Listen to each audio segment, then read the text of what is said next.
नमस्कार मित्रांनो, तू ही रे माझा मितवा या मालिकेच्या येणाऱ्या काही भागामध्ये मित्रांनो एक आता जबरदस्त असा ट्विस्ट आपल्यासमोर आलेला आहे। त्या ट्विस्टमध्ये मात्र आता एक अशी भयानक घटना घडलेली आहे। म्हणजे आता आपल्या ईश्वरीवर जीवघेणा हल्ला झालेला आहे आणि त्या हल्ल्यामध्ये आता अर्णव तिचे प्राण वाचवणार आहे आणि अगदी ईश्वरी तुम्हाला आयुष्यभरासाठी हवी आहे। अगदी प्रेमाचं प्रपोज मात्र आता तो ईश्वरीला करतो आणि काही झालं तरी तो आता ईश्वरीसाठी देवाचं कडक व्रत करून गणपती बाप्पांना हात जोडणार आहे। कधी अर्णव देवाला हात जोडणार नाही, आज चक्क देवाला तो हात जोडणार आहे आपल्या ईश्वरीसाठी, ईश्वरीच्या जीवासाठी मात्र आता तो हे सगळं करणार आहे। तेव्हा आता मित्रांनो यासाठी आता अर्णवला काय करावं लागतं आणि तो कशी कडक तपश्चर्या करून मात्र आपल्या ईश्वरीचे प्राण परत मिळवतो आणि वल्लरी मामीच्या जे काही तिने केलेलं हे सत्य आहे। उदयकांत आणि वल्लरी या दोघांनी मिळून मात्र आता अर्णव सर तुमच्या आई वडिलांचा संसार उद्ध्वस्त केलेला आहे हे सत्य ईश्वरी कसं आता अर्णवच्या समोर आणते आणि आता ह्या सत्याने अर्णव आणि ईश्वरी एकत्र परत कसे येतात हे आपण या व्हिडिओमध्ये बघणार आहोत। त्यासाठी मित्रांनो व्हिडिओ शेवटपर्यंत नक्की बघत राहा आणि जर तुम्ही आपल्या चॅनलवर नवीन असाल तर चॅनलला सबस्क्राईब करण्यासाठी मात्र विसरू नका। तेव्हा आता मित्रांनो हे बघा, ईश्वरीला मात्र आता श्रीकांत धुमाळाचा पत्ता हवा असतो आणि त्या पत्त्यावरती जाऊन पोहोचलेली आहे, परंतु वॉचमनने तिला तेथून काढून दिलेला आहे आणि काढून दिल्यानंतर आता ईश्वरीला खूप टेन्शन येते।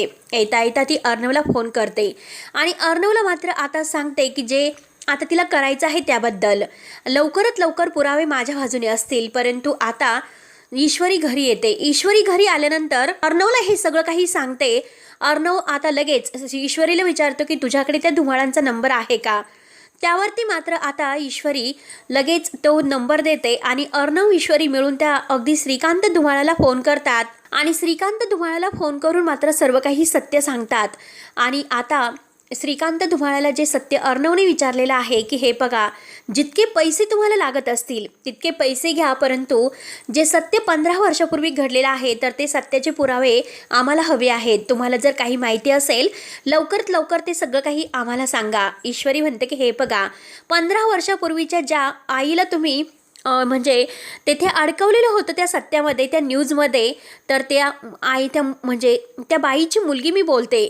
आता हे ऐकल्यानंतर तो धुमाळ पूर्णपणे घाबरतो, कारण ही मुलगी आता डेंजरस दिसते आणि आता ती आपल्या नवऱ्याच्या साह्याने आणि तिचा नवरा दुसरा तिसरा कोणी नसून राजा शिर्के आहे, रमाकांत, तर त्यांचा मुलगा आहे। आता आपली काही खैर नाही।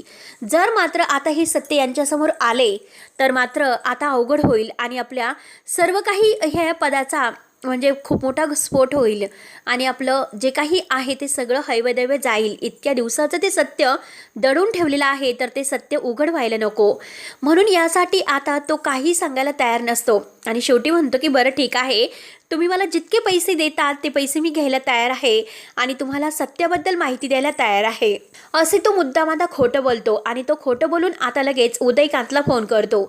उदयकांतला फोन केल्यानंतर आता उदयकांतला हे सगळं माहिती होतं की आता ही मुलगी त्या सत्याचा शोध घेत आहे। तर उदयकांत लगेच वल्लरीला फोन करून विचारतो। आता वल्लरी ईश्वरीबद्दल सगळं काही सांगते आणि ईश्वरीबद्दल सांगून मात्र आता मीच त्या मुलीच्या आईपासून आणि त्या मुलीपासून तोंड लपवते आणि त्यात म्हणजे तुम्ही मला पैशाची मागणी केलेली आहे। मी तुम्हाला एक काम सांगते, तुम्हाला जर पैसे हवे असतील तर तुम्ही हवे तेवढे पैसे त्या मुलीच्या नवऱ्याकडून घेऊ शकतात, म्हणून अर्णव राजशिर्के यांच्याकडून। आता हे बघा, त्या मुलीला तुम्ही असं सांगायचं, आता ती म्हणजे धुमाळांना फोन करायचा आणि धुमाळांना फोन करून त्या मुलीला भेटायला तेथे एका अज्ञात असं ठिकाणी बोलायचं आणि तेथे आल्यानंतर आता त्या मुलीला डायरेक्ट तिला अगदी जागीच खल्लास करायचं, कारण ती मुलगी माझ्या डोक्यातच बसलेली आहे आणि ती मला या घरात सून म्हणून तर नको आहे आणि जर त्या मुलीने सत्य उघड केलं तर आपण तिघेही मात्र जेलमध्ये असू, याचा विचार करा। तेव्हा आता ईश्वरी मात्र इकडे अर्णवला सर्व काही सांगते आणि आता ईश्वरी किचनमध्ये काम करत असताना तिला त्या श्रीकांत धुमाळाचा परत फोन येतो आणि अगदी एका ठिकाणी तो पुरावे द्यायला आता ईश्वरीला बोलावतो। पण त्या अगोदर मात्र ईश्वरी आता अर्णव हा ऑफिसमध्ये घाईने निघून गेलेला आहे, त्याला एक महत्त्वाचं काम येतं आणि त्या कामासाठी तो जातो। तर आता जाता जाता मात्र ईश्वरी घाईने निघते। एकदा सुप्रियाला सुद्धा फोन करते आणि फोन करण्या अगोदर ती अर्णवला एकदा फोन करते अर्णवला सर्व सांगते. अर्णवला म्हणते की हे बघा अर्णव सर, मी ते पुरावे आणायला जात आहे. अर्णव म्हणतो की ईश्वरी तू एकटी जाऊ नकोस, मी आहे ना तुझ्यासोबत. तू एकटी असं म्हणजे स्वतःचा विचार कर, स्वतःची काळजी घे, कारण हे अगदी जीवावर सुद्धा बेतू शकतं. ईश्वरी म्हणते की नाही अर्णव सर, काही होणार नाही. आणि त्याच वेळेस ईश्वरी तेथे येते तर ईश्वरीवर आता ते गुंड अगदी जोरात हल्ला करून तिच्या डोक्यात वगैरे मारतात. ईश्वरी पूर्णपणे रक्ताने भरलेली आहे. तिला मात्र आता त्या गुंडांशी एक हात करण्याचा अगदी चान्स तर मिळतो म्हणून ती एक हात करते, परंतु एक गुंड तिच्या डोक्यातून जोरात मारतो आणि मारल्यानंतर मात्र आता ईश्वरी बेशुद्ध होते. पण त्याच वेळेस आता तेथे अर्णव येतो.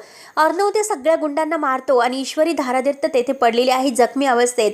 ईश्वरीला बघून आता अर्णवला खूप मोठा धक्का बसतो.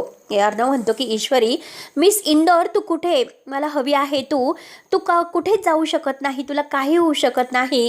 म्हणून तो ईश्वरीला जवळ घेतो आणि आपल्या प्रेमाची चक्क कबुली देतो. ईश्वरी म्हणते की हे बघा अर्णव सर, आता ईश्वरीला ते नाव माहिती झालेलं असतं, कारण हे सर्व सत्य कोणी घडून आणलेलं आहे.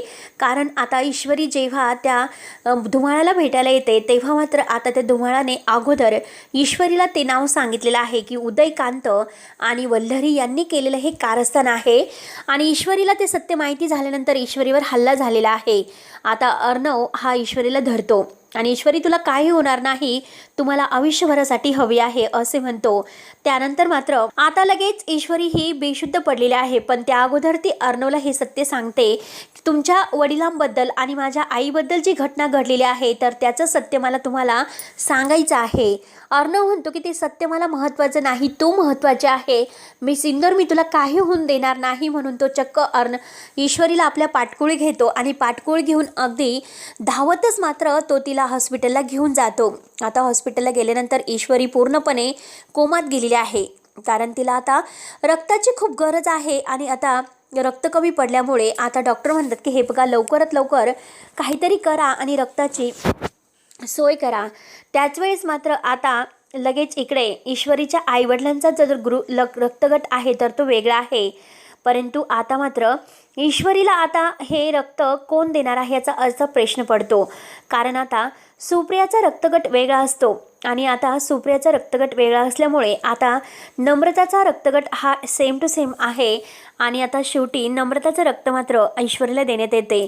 तोपर्यंत आता ईश्वरीच्या जीवाला खूप मोठा धोका आहे, क्रिटिकल अवस्थेत ईश्वरी आहे असे डॉक्टर सांगतात. आणि आता अर्णव घाईने देवाच्या मंदिरात येतो आणि ईश्वरीसाठी अगदी निर्जली व्रत तर करतोच, परंतु हातावर दिवा घेऊन मात्र तो ईश्वरीला अगदी देवाला प्रार्थना करतो की देवा काही कर, माझी मिस इंदौर मला हवी आहे. म्हणून जोरजोराने तो घंटानाद करतो.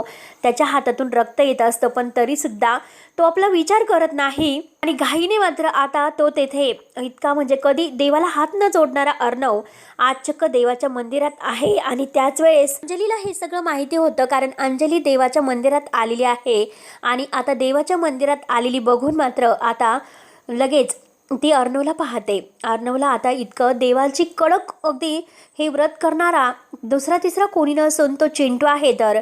आणि ती म्हणते की चिंटू काय झालं, तू का असं रडतोस आणि तुझी अवस्था अशी कशी झालीस. तेव्हा आता चिंटू खूप असा अंजलीच्या गळ्यात पडून रडतो. ताई बघ अगं, त्या नराधमांनी माझ्या ईश्वरीची अवस्था काय केली, माझी ईश्वरी संकटात आहे, तिच्या जीवावर वेतलेला आहे, मी काय करू.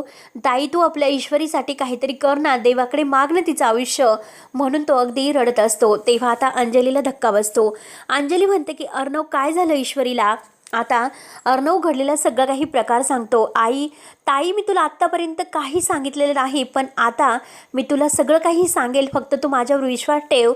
तर अंजली म्हणते की ठीक आहे चिंटू, पण अगोदर आपल्याला ईश्वरीची काळजी घ्यायला हवी, ईश्वरीला अगदी या संकटातून वाचवायला हवं. म्हणून अंजली ही देवाकडे प्रार्थना करते आणि चिंटू इतका म्हणजे जे काही त्याच्या हातातून रक्त येत आहे तर त्याला पट्टी वगैरे बांधते. आणि अगदी जे काही होत आहे तर ते दोघं आता बहीण भाऊ एकत्र येतात. अंजली त्याला माफ करते आणि म्हणते की हे बघ चिंटू, तू रडू नकोस, मी आहे ना तुझ्या पाठीशी, काही होणार नाही. म्हणून मात्र आता अंजली त्याला आधार देते. आणि त्याच वेळेस आता इकडे ईश्वरी मात्र शुद्धीवर आलेली आहे आणि ती अर्णव सर असे करत करत आहे. अर्णव सर करता करता मात्र आकाश धावतच जाऊन आता अर्णवला फोन करण्याचा प्रयत्न करतो आणि अर्णवला हॉस्पिटलला बोलावून घेतो. अर्णवसोबत आता अंजली आलेली बघून आता ईश्वरीला खूप आनंद होतो. ईश्वरी डोळे उघडते आणि आता अंजली म्हणते की हे बघ अगं ईश्वरी, तुझ्यासाठी केलेली तपश्चर्या आहे तर देवाने ऐकली आणि तू शुद्धीवर आली. अर्णवने आज चक्क तुझ्यासाठी देवाच्या मंदिरात काय अगदी स्वतःची अवस्था करून घेतली होती आणि देवाकडे जे कडक अगदी मागणं मागितलेलं आहे तुझ्यासाठी. आज अर्णवने चक्क देवाच्या मंदिरात जाऊन हे अगदी हातामध्ये दिवा घेऊन जे व्रत केलेलं आहे तर ते त्याची जी प्रार्थना आहे देवाने ऐकली आणि शेवटी ईश्वरी तू शुद्धीवर आली. ईश्वरीला आनंद होतो आणि दोघंही आता एकमेकांना प्रेमाची कबुली देतात. अर्णव म्हणतो की मी सिंदूर तुम्हाला हवी आहे, ताईसुद्धा आपल्याकडे आली, आता तुम्हाला सोडून कुठेही जायचं नाही. ईश्वरी म्हणते की सर ह्या प्रेमाच्या कबुलीची मी केव्हापासून वाट बघत आहे, मला तुमच्या जवळच राहायचं आहे आणि तुमच्या प्रेमाची कबुली मी सुद्धा तर आज तुम्हाला देत आहे. तेव्हा आता ईश्वरी आणि अर्णवने इतक्या संकटातून सुद्धा सुखरूप अगदी वाचून दोघांना एकमेकांच्या प्रेमाची कबुली दिलेली आहे आणि आज अंजलीसुद्धा त्यांच्यासोबत आहे. इतकं मोठं संकट आलेलं आहे तरीसुद्धा ह्या संकटातून अर्णव ईश्वरीचा जीव वाचवतो आणि अंजली आता परत इकडे येते. तेव्हा आता मित्रांनो पुढे नक्की काय होतं हे बघण्यासाठी आपल्या चॅनलला नक्की सबस्क्राईब करत राहा. धन्यवाद.